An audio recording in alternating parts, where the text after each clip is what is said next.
जो अगला optical instrument हम पढ़ेंगे वो है टेलीस्कोप। तो टेलीस्कोप बहुत दूर की चीज़ें देखने के काम में आता है।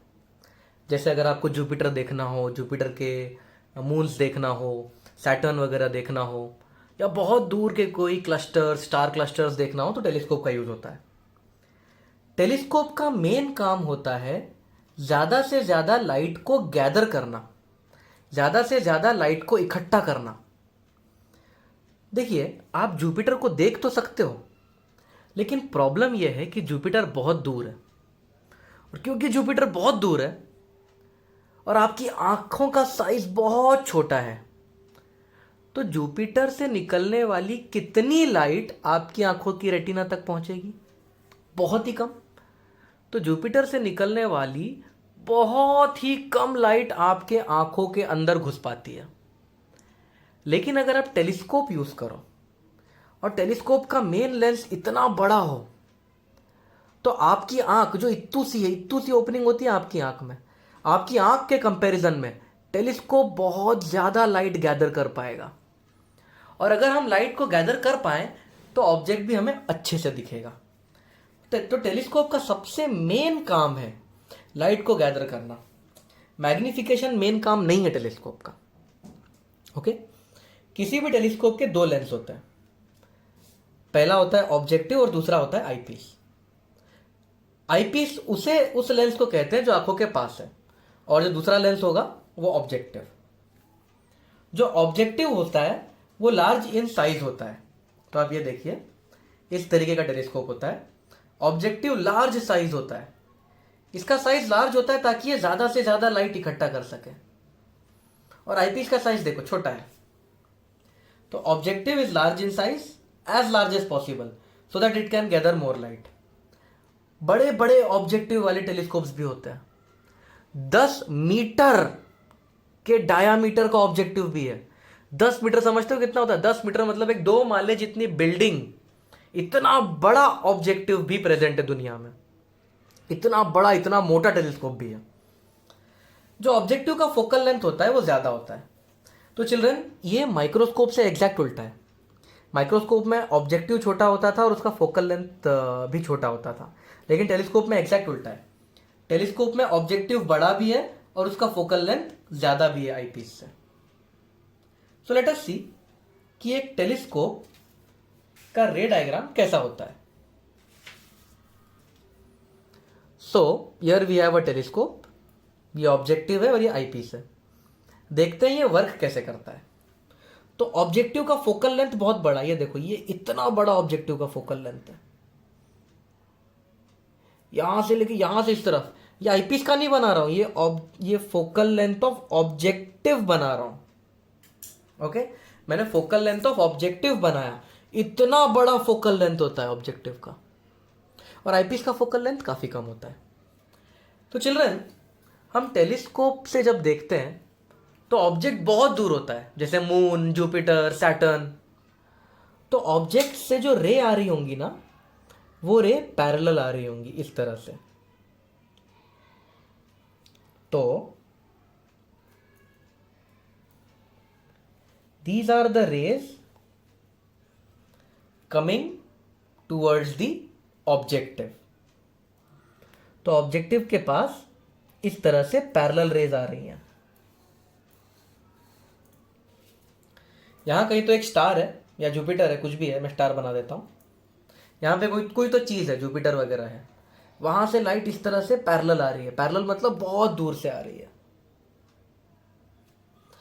अब ये जो लाइट है, ये फोकस से थोड़ा सा नीचे यहां पे इकट्ठा हो जाएगी। ओके, तो ये रे हम थोड़ा सा आगे बनाते हैं। ये कन्वर्ज हो जाती है, लेकिन कन्वर्ज होके रिफ्रैक्ट होके ये इस तरह से फोकस से पास होती है। चलिए, यहां पे दोनों जुड़ जाने चाहिए थे, पर पेज छोटा है, so I am just joining them like this. तो चिल्ड्रन, रेज ऑफ लाइट इस तरह से पैरेलल आती है और रिफ्रैक्ट होके फोकल प्लेन, इसको फोकल प्लेन बोलते हैं, फोकल प्लेन पे रिफ्रैक्ट हो जाती है।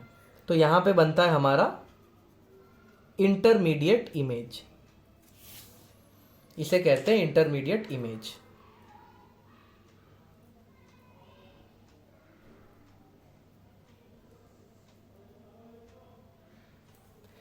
और ये है आईपीस।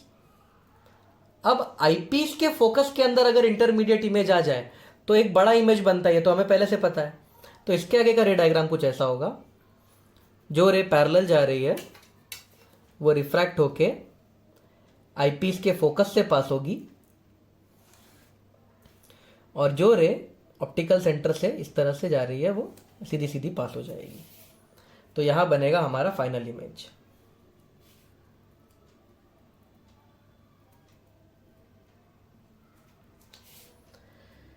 आईपीस वाला कंपाउंड माइक्रोस्कोप और टेलीस्कोप का सेम फंक्शन है।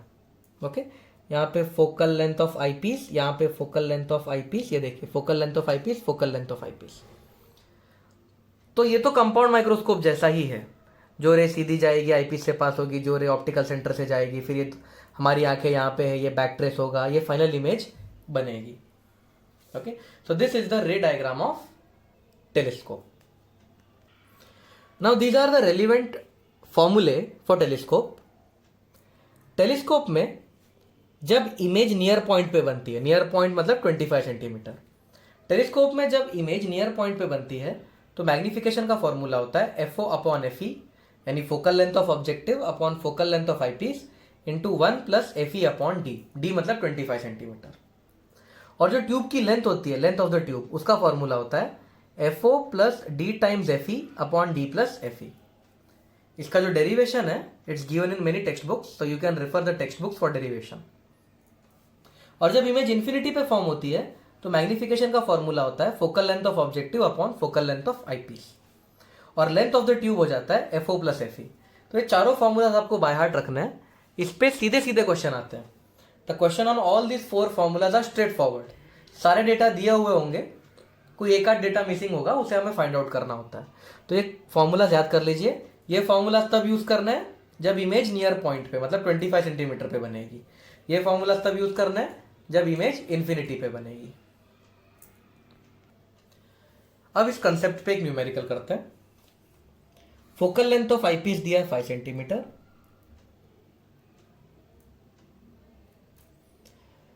ऑब्जेक्टिव का फोकल लेंथ दिया है 60 centimetre,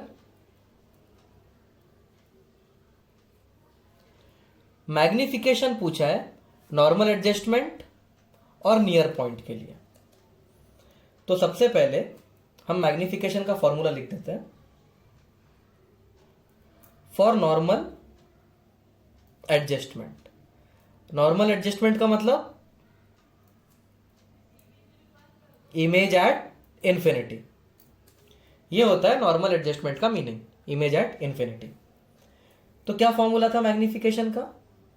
magnification is equals to FO upon FE।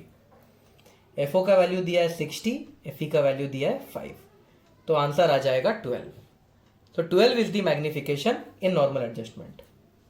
और ये भी बोला है डिस्टेंस बिटवीन द लेंस कितना, ये भी निकालना है। डिस्टेंस बिटवीन द लेंस मतलब length of tube. Length of tube का फॉर्मूला था FO plus FE, which comes out to be 65 centimetre. अब हम करेंगे for near point. For near point magnification का फॉर्मूला है FO upon FE into 1 plus FE upon D। तो FO upon FE, FO का value है 60, FE का value है 5 इंटू 1 प्लस FE का वैल्यू है 5 और D का वैल्यू होता है 25। तो ये हो जाएगा 12 इंटू 6/5। तो 12 into 1.2,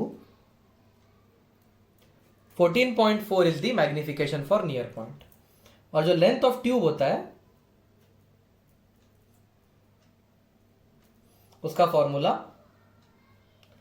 FO plus DFE upon D plus FE। इसका वैल्यू पुट कर देते हैं। एफओ की वैल्यू है 60 plus 25 into 5 upon 25 plus 5 30. Okay, 25 plus 5 30. 5 1 जा 5 6 जा. तो इसका हो जाएगा 60 plus 25 upon 6 which is equals to 60 plus 6 4 जा 24 होता है 4.16. तो ये हो जाएगा 64.16 centimetre. This is the length of the tube. Next question. Moon का डायमीटर दिया है और मून का डिस्टेंस फ्रॉम अर्थ दिया है. मून को हम टेलीस्कोप से देख रहे हैं. फोकल लेंथ ऑफ आईपीस दिया है 10 centimetre. Focal length of eyepiece 10 centimetre को मैं 0.1 मीटर भी लिख सकता हूं. And focal length of objective 4 metre. FO है 4 metre. Angular diameter of moon image पूछा है. तो सबसे पहले हम वो काम कर लेते हैं जो आसान है. हम लोग मान लेते हैं कि नॉर्मल एडजस्टमेंट है और मैग्निफिकेशन निकाल लेते हैं. मैग्निफिकेशन का क्या फॉर्मूला है? FO upon F E. तो ये हो जाएगा 4 डिवाइडेड बाय 0.1 विच इज 40. तो ये 40 टाइम्स मैग्नीफाई करेगा. पर ये 40 टाइम्स क्या मैग्नीफाई करेगा? जो हमें मून का एंगल दिख रहा है उस एंगल को 40 टाइम्स बड़ा करेगा. अब हमें मून का क्या एंगल दिख रहा है? लेट अस सी. तो सपोज ये है मून, ये है अर्थ. मुझे पता है अर्थ बहुत बड़ा होता है मून के सामने, पर फिर भी ये ड्राइंग है. मून का जो डायमीटर है उसकी वैल्यू हमें पता है. मून के डायमीटर की वैल्यू है 3.5 इंटू 10 टू द पावर 3. और ये है अर्थ और हम लोग अर्थ से देख रहे हैं मून को. ये एंगल कितना है पता नहीं, लेकिन अर्थ और मून के बीच की डिस्टेंस पता है 3.8 इंटू 10 टू द पावर 5. और ये डायमीटर भी पता है हमें. Diameter is 3.5 into 10 to the power 3. Everything is in kilometre. Okay. अब चिल्ड्रन हम इसको सेंटर मान लेते हैं. Let this be centre, let this be the radius, और ऐसे एक आर्क बनाते हैं. तो ये क्या है? Length of arc. और हमें पता है कि लेंथ ऑफ आर्क होता है r times theta. Length of arc is r times theta. What is length of arc? Length of arc यहां पे अप्रोक्सीमेटली डायमीटर ऑफ मून है 3.5 into 10 to the power 3. r is the radius, ये radius है 3.8 into 10 to the power 5. और theta angle है. यह angle हमें radian में मिलेगा.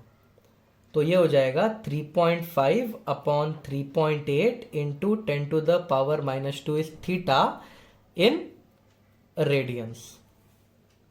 अब अर्थ से हमें इतना एंगल दिख रहा है. अर्थ से जब हम मून को देखते हैं तो हमें मून इतने एंगल का दिखता है, और हमारा जो टेलीस्कोप है उसे 40 गुना बड़ा करके दिखाएगा. देयरफॉर थीटा ऑफ मून का इमेज ये हो जाएगा 40 टाइम्स जो नेकेड आई से दिखता है. नेकेड आई से ये दिखता है, टेलीस्कोप 40 गुना बड़ा करके दिखाएगा.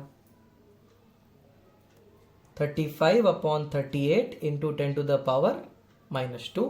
ये रेडियन में आंसर आएगा. ये सारे ऑप्शंस है, ऑप्शन डिग्री में दिया है. तो डिग्री में कन्वर्ट करने के लिए क्या करना पड़ेगा? Into 180 divided by pi. इसको सॉल्व करेंगे तो आंसर आएगा 20 डिग्री. ये 180 बाई पाई क्यों मल्टीप्लाई किया? क्योंकि ये रेडियन में है पर ऑप्शन डिग्री में है. तो if you solve you will get the answer as 20 degree. The last optical instrument that we will be studying is a reflecting telescope. इसे कैसाग्रेन टेलीस्कोप भी कहते हैं और इसकी सिर्फ थियरी आती है एग्जाम में. तो ये टेलीस्कोप कुछ ऐसा होता है, ये एक ट्यूब होती है और ट्यूब के पीछे ये मिरर होता है. These are mirrors and this is a tube. यहां पे एक और मिरर होता है।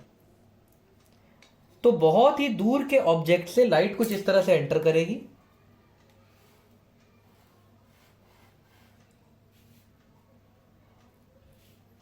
तो ये लाइट इस तरह से एंटर करेगी। ये जो दो मिरर्स है, ये दो मिरर्स से लाइट टकराएगी और इसके ऊपर चली जाएगी।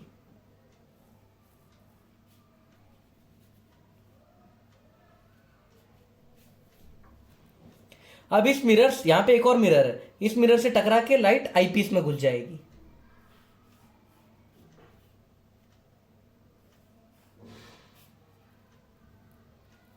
और आईपीस में हमें इमेज दिख जाएगा। तो फायदा क्या है रिफ्लेक्टिंग टेलीस्कोप का? नॉर्मल टेलीस्कोप के कंपैरिजन में क्या फायदा है?